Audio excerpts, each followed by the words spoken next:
Ok, salut tout le monde, on est parti pour un nouvel épisode du speedrun. On a les noirs et notre adversaire va ouvrir la partie, j'imagine, par un des coups les plus classiques, soit E4, soit D4, ou alors un coup un peu sombre contre lequel on va s'empresser de jouer des coups tout à fait logiques. Notre adversaire ouvre par D4, on va jouer D5 bien sûr, on contrôle le centre avec un pion. Notre adversaire joue ce coup E3, donc ça veut dire qu'il s'enferme un petit peu le fou ici, mais ça peut être un système call où il viendra jouer ici avec B3, mettre son fou en fianchetto et partir sur un C4 potentiellement là-dessus. On va se développer, on va jouer classique. Ok, petit C4, C6, on renforce le centre. Logique, on a l'habitude. Ensuite, on va essayer de sortir le fou de la chaîne de pions. Hop. Alors ça peut être tricky, hein, il peut y avoir des problèmes là-dessus après prise ou quoi. C'est souvent le cas de ce genre de position. Donc là-dessus... Écoutez, là-dessus, je vais jouer un petit coup voilà, qui paye pas de mine, mais j'ai envie de me dire, je m'enlève de tous les problèmes. Alors mon adversaire est assez agressif. Il balance les pions. Il a pas peur. Où est-ce qu'il va aller rocker? Parce qu'on voit qu'il n'y a plus vraiment d'abri qui est safe. Donc ça, c'est un problème quand vous balancez tous les pions comme ça. Alors là-dessus, je pense que je vais reculer le fou, tout simplement. Fou ici, en fait, il y a la possibilité de me faire prendre la paire de fous, j'aime pas trop. Alors sur pion pouce, on pourra toujours jouer cavalier E4, pas de souci.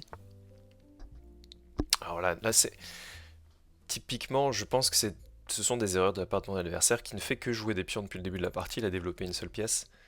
Je pense pas que ce soit extrêmement fort, parce que je pense que déjà ici on a un coup comme B6. Mais on va tout simplement jouer E6 d'abord, et on garde B6 en tête.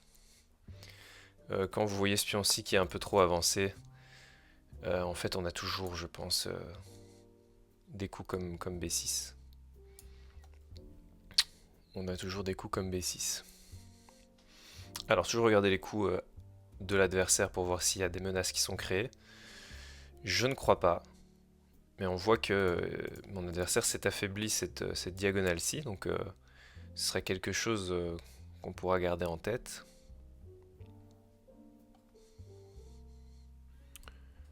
Écoutez, je vais jouer mon petit B6 que j'avais en tête, euh, parce qu'en fait là-dessus c'est une erreur.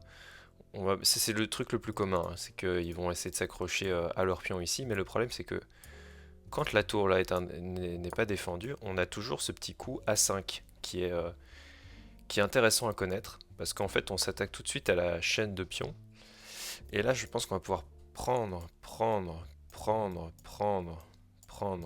et le laisser avec un pion absolument répugnant. J'ai l'impression. Alors prise.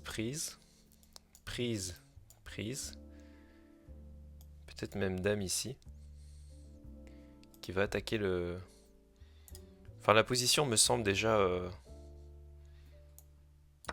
plutôt mal embarquée pour mon adversaire.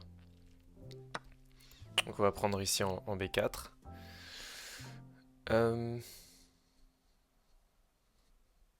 Est-ce on peut pas tout simplement rajouter un attaquant parce que le pion est cloué? Moi je pense que c'est le plus simple, hein. On va venir rajouter un attaquant ici du pion. Je vois pas comment il peut le défendre. Peut-être en jouant cavalier ici, mais ça me semble un peu compromis. Parce que là on a tout simplement pion prend. Alors est-ce qu'on a plus fort? Je crois pas, hein. On va prendre. Bon, on pouvait faire aussi le clouage. On n'a pas regardé. C'est vrai que j'ai joué un peu vite, mais il y avait toujours la possibilité de faire ce clouage. Alors, on peut prendre du cavalier. On peut prendre du cavalier parce qu'on attaque la dame. Donc on gagne un temps sur la dame. Et sur fou prend, on a fou prend. Je pense qu'on attaque le pion ici. Et vous voyez le problème de mon adversaire, c'est qu'il a bougé tous ses pions de la deuxième rangée. Enfin quasiment, je sauve celui-ci. Et ben en fait, le problème, c'est que son roi se trouve très exposé. Et ça peut pas aller. Ça peut pas aller. Alors, on va lui faire un petit échec, voir comment il réagit. Puis après, on va roquer, mettre notre roi à l'abri. Et là, on aura juste un avantage de développement. On voit qu'il y a ici un signal faible, hein. Un clouage potentiel. Ça, c'est à noter. Donc je pense qu'on a même dame ici en réalité qui est très fort. Mais c'est pour l'instant protégé par la dame et le roi. Donc pas de souci. Écoutez, on va jouer simple. On va roquer, on va lui dire, voilà, nous, notre développement, il est terminé. On a toutes nos pièces de développer. Et toi, à part un cavalier et ta dame, et tous les pions que tu as envoyés, bah, il n'y a pas grand chose. Donc je pense que là, la position devrait se jouer d'elle-même. On a de toute façon déjà un pion de plus. Ici, je vois qu'on a un échec et qu'on va pouvoir gagner un pion, donc ça me semble très bien. Je pense que c'est ce qu'on va finir par jouer. Bon, il pourra bloquer en réalité l'échec, mais on aura des possibilités de gagner des tempos. Donc je pense que c'est ce que nous allons jouer. Hop, voir comment il continue. Il va sûrement bloquer avec un cavalier, mais là on pourra ramener, hop, la dernière tour. Et on verra que toutes les cases seront contrôlées pour défendre ce pion. Et on va lui dire comment tu défends ce pion là en fait. Et comment tu défends le cavalier qui est derrière. Donc je pense que là, notre adversaire est déjà dans le dur. Il va certainement placer sa dame ici. Parce que c'est la case... Bah, c'est la seule case en réalité qui est... Ou alors ici, c'est possible. Ah, non, j'allais dire ici, mais non, c'est contrôlé par le fou. Donc je pense que D1 est la seule case protégée par... Mais alors ici, j'ai déjà un échec. Et je gagne le... Alors, prise de la dame est sans doute une petite erreur, parce qu'il a roi ici. Et encore, est-ce vraiment une erreur? Qui défendra le cavalier. Alors, je pense que c'est plus précis de prendre du fou. Sur échec, parce que si le roi s'en va ici, on pourra prendre le cavalier sur échec. De toute façon, on protège la dame.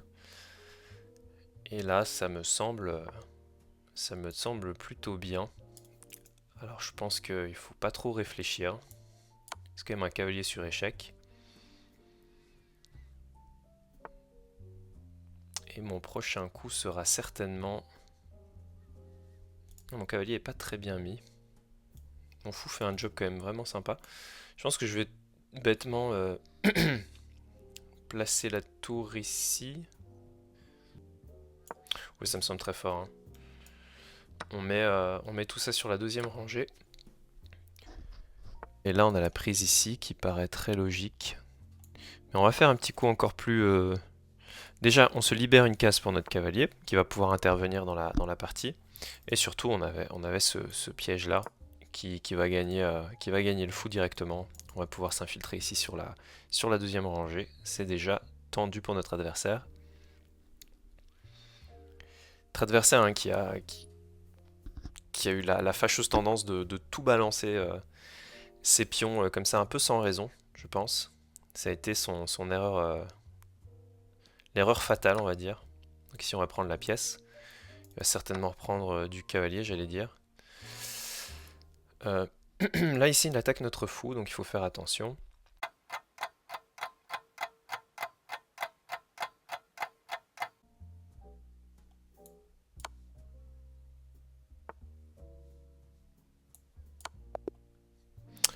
Et voici, voilà. On va voir tout de suite l'analyse de la partie. Ok, on a eu un gars manqué sur la partie, on va tout de suite passer ça en revue. Alors D4, D5, E3, ça se joue. Cavalier F6, on développe, on fait rien de fou. On place notre pion en C6, on a joué la théorie sans le savoir parfait.